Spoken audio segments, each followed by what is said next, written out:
अस्सलाम वालेकुम। तलकोचेरी के साथ नादरीन जावेद शाहदरी खदमत है। महाजिर सियासत के हवाले से कुछ हम तबसरा करेंगे। उस हवाले से कराची में और पूरे सूबे सिंध में हिजरत करके इंडिया से लोग आए तो उनकी तंजीमें बन गई अपने हकूक़ के लिए।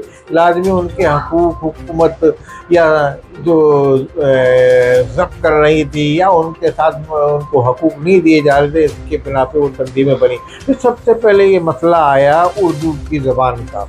उर्दू की ज़बान का मसला आया। यहाँ वज़ीर आला मुमताज़ अली भुट्टो होते थे तो एक मामला उठा कि सिंधी की कौमी ज़बान उर्दू होगी या सिंधी होगी पाकिस्तान की। फिर सूबा सिंध के हवाले से भी हुआ तो इस पर बड़ी ले दे हुई, फिर एहतजाज हुए, काफ़ी लोग इसमें मारे गए और एक बड़ा ज़बरदस्त महाज बन गया उर्दू महाज। तो उसके नवाब मुजफ्फर हुसैन जो थे, उसके कायद थे, हैदराबाद में जो रहते थे, उन्होंने बहुत बड़ा एहतजाज किया और कर्फ्यू तक लगा कराची शहर के अंदर। ये 77 की मैं बात आपको बता रहा हूँ। इस हवाले से यहाँ महमूद उल हक उस्मानी और बड़े बड़े लोग थे, अहमद दारा और इस तरीके के लोग, उनमें जूनियर लोग थे, डॉक्टर सलीम हैदर और इस तरह के लोग बाद में शामिल हुए।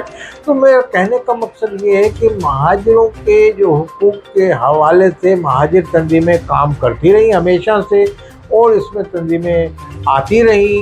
मगर अगर आप ये कहेंगे कि जो सबसे बड़े जो सियासी रहनुमा थे नवाब मुजफ्फर हुसैन, जिन्होंने उजागर किया रईस अमरूवी का, अगर मैं नाम ना लूँ तो ये भी एक बड़ी वो होगी। रईस अमरूवी ने जंग अखबार में एक कालम लिखते थे, सहाफ़ी थे, तो उन्होंने लिखा उस ज़माने में जब ये हंगामे शुरू हुए तो उन्होंने लिखा उर्दू का जनाजा है ज़रा धूम से निकले। एक अशार कहा था जो जंग के चारों तरफ लिखा हुआ हो गया था प्रिंट ड्राइंग के किनारे पे। तो मैं कहने का मकसद ये कि बड़े बड़े अकाबरीन ने बड़ी बड़ी कोशिशें की, मगर ऐसी कोशिश करते थे किसी मुखालिफ को नुकसान ना हो, हुकूमत से एहतजाज करें। उसके बाद डॉक्टर सलीम हैदर ने बोला, इसका मसला का हल ये बताया कि यहाँ एक सूबा की तहरीक, उन्होंने कहा सूबा बन जाए, महाजिर सूबा, MIT, महाजिर इत्तेहाद तहरीक। उन्होंने तमाम महाजिरों को एक प्लेटफार्म पे जमा किया। ये कॉलेज में महाजिर सियासत करते थे, इनके साथ ही अल्ताफ़ हुसैन भी सियासत करते थे, उस ज़माने के जो नौजवान थे। तो इस महाजिर इत्तेहाद कौन चलती रही, ये एक एहतजाज करते रहे, मगर बड़े पैमाने पे ये नहीं हो सकी। इन्होंने अपने नज़रिया अच्छा दिया। महाजिर इत्तेहाद का जो MIT वालों का प्रोग्राम था उसमें बड़े बड़े लोग उनके साथ शामिल थे। तो कहने का मकसद ये कि खालिद मुमताज़ और कौन लोग थे उसमें।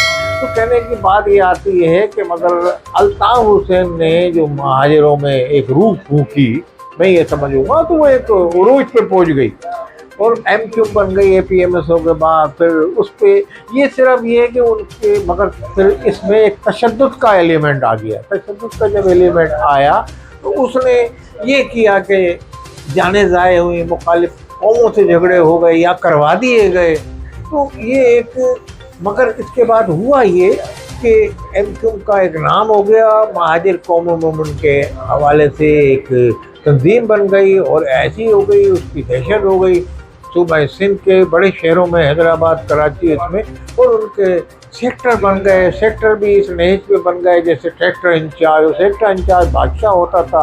फिर ये पस मंज़र में चले गई हैं डॉक्टर सलीम हैदर की तहरीक MIT और दूसरी जैसी छोटी महाजिर तंजीमें थी वो पस मंज़र में चले गई और उनका उनसे अल्ताफ़ हुसैन की जो तहरीक थी उससे कोई मुकम्मल इत्तेफाक नहीं करते थे, तो खुल के उन्होंने इख्तिलाफ़ करना भी छोड़ दिया था। क्योंकि इख्तिलाफ़ में ये था कि इख्तिलाफ़ में यानी कि फिर आप समझते हैं इख्तिलाफ़ में गद्दार तस्वर किया जाता है।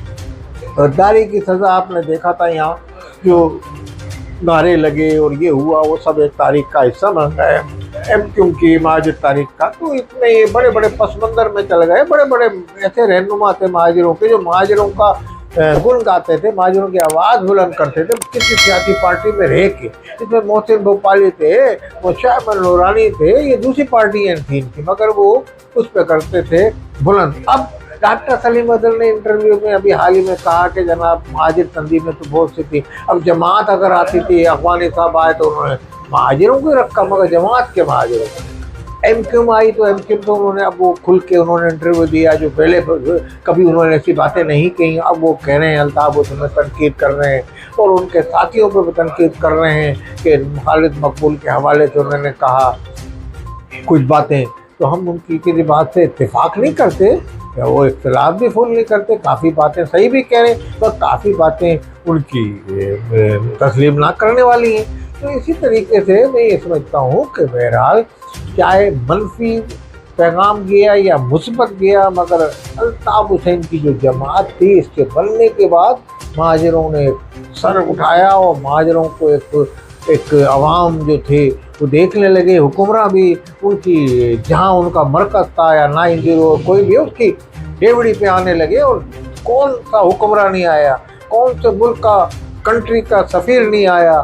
تو الطاف حسین میں یہ ہے کہ چاہے اب وہ یہ کہتے ہیں الطاف حسین بھی مخلص نہیں تھے یا یہ تھا یا ایجنسی نے 87 میں یا 84 میں، تو یہ طرح کی باتیں الزامات تواتر کے ساتھ لگاتے رہے ہیں، تو میں سمجھتا ہوں کہ کسی تنظیم کے پنپنے کے لیے شہر میں، کسی تنظیم کے بننے کے لیے تو ایجنسیاں آنکھیں بند کر لیتی ہیں، وہ تنظیم پنپتی رہتی ہے اور بڑھتی رہتی ہے، اس کو بڑھنے دیا جاتا ہے۔ تو اس میں چاہے آپ یہ کہیں کہ ان کی حمایت حاصل ہوتی ہے یا نہیں ہوتی، اس کو یوں بھی سمجھا جا سکتا ہے حمایت ہے بھی اور نہیں بھی ہے، کہ جب آپ دیکھیں کہ کوئی آدمی ایسی تحریک جس میں تشدد کا بھی ایلیمنٹ، اسلحہ بھی آ جائے اور یہ بھی آ جائے، تو اس کو کوئی لا اینڈ آرڈر فورس قائم کرنے والی کوئی ان پہ ہاتھ نہ ڈالے، تھانے کا SHO بھی بولے کہ جناب سیکٹر انچارج کرے، تو یہ اس طرح کی تو پوزیشنیں تھیں، اس سے کوئی انکار نہیں کرے گا۔ اور یہ پوزیشن صرف MQ کے پلیٹ فارم سے نہ MIT کر سکی، نہ کوئی مزید مہاجروں کی جو تنظیم ہے جنہوں نے یہاں بڑے بڑے احتجاج کیے، میں بتایا نا اردو کا حوالے سے احتجاج ہوا، سندھی مہاجر کا ایک وہ ہوا، اسی مسئلے پہ یہاں ٹکراؤ ہوا سمجھ لیں۔ تو نواب مظفر بڑے بلند پائے کے رہنما تھے، جہاں سے پھر میئر آفتاب وہاں سے نکلے، شیخ اپنے حیدرآباد کے میئر بنے، تو اسی طریقے سے کراچی میں یہاں فاروق ستار اور دوسرے میئر بنے۔ تو میں یہ سمجھتا ہوں کہ MQ نے ایک جہاں اپنے عوام کے حقوق کے لیے آواز بلند کی، وہاں ایک خوف کا بھی پیغام مخالف لوگوں کے لیے گیا کہ بھائی یہ بڑی مضبوط تنظیم ہے اور اس سے اب ٹکرانا، اس سے مذاکرات ہی کرو بہتر ہے۔ اگر کوئی ہڑتال کی کال دیتے تو مذاکرات کے باہر ہی پیچھے ہٹتی تھی MQ۔